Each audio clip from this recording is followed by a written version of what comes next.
India's healthcare industry is going through a powerful sectoral transformation. A significant amount of private equity capital is flowing into this sector.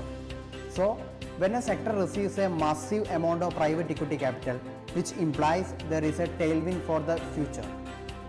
The private equities are invested for futures. They are not invested for to chase the short-term earnings.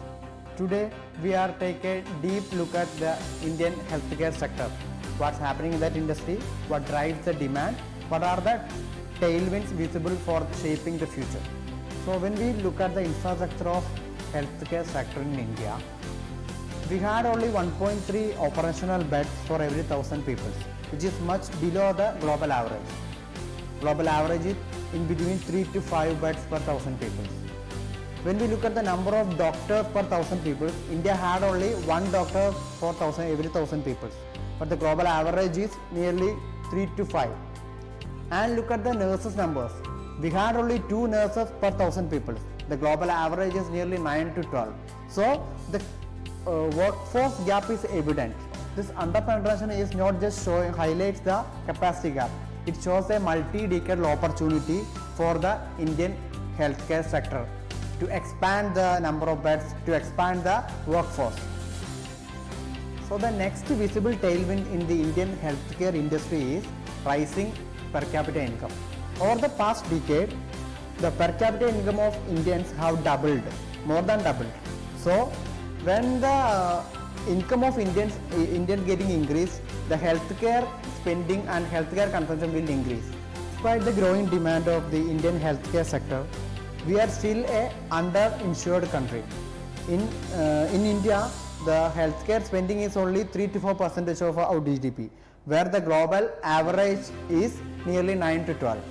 So, our healthcare spending, nearly 50% of our healthcare sector spending is through our out of pocket. So, which is among the highest in the top 10 countries. So, as the insurance penetration would increase in future through employment coverage, government policies and retail policies, so it will definitely benefit into hospital sectors.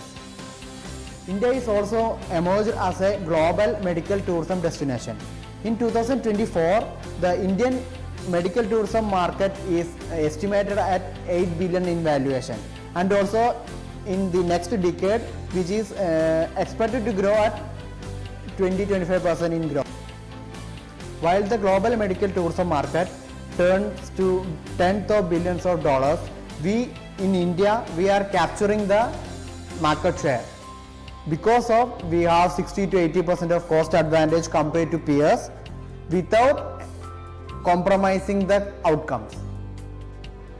Patients from Africa, Middle East, South Asia and also from Europe are increasingly choosing India for complex procedures, which will eventually increase the revenue of the hospital chains in India.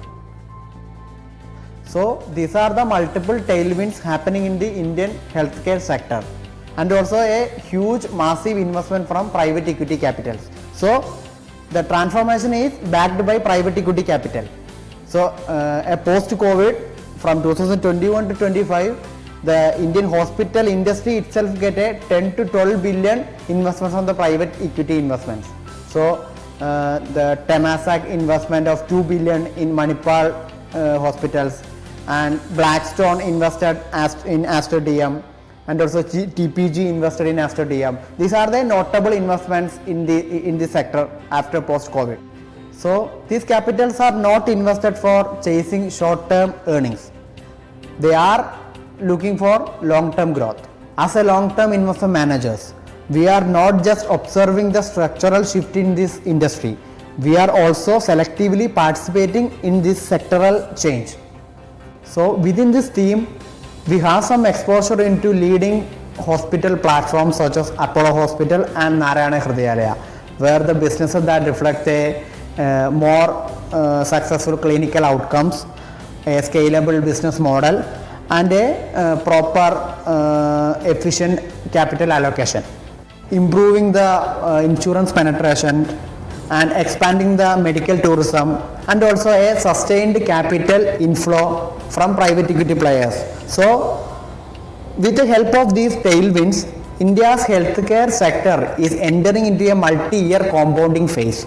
So, healthcare is essential, and also healthcare is now investable.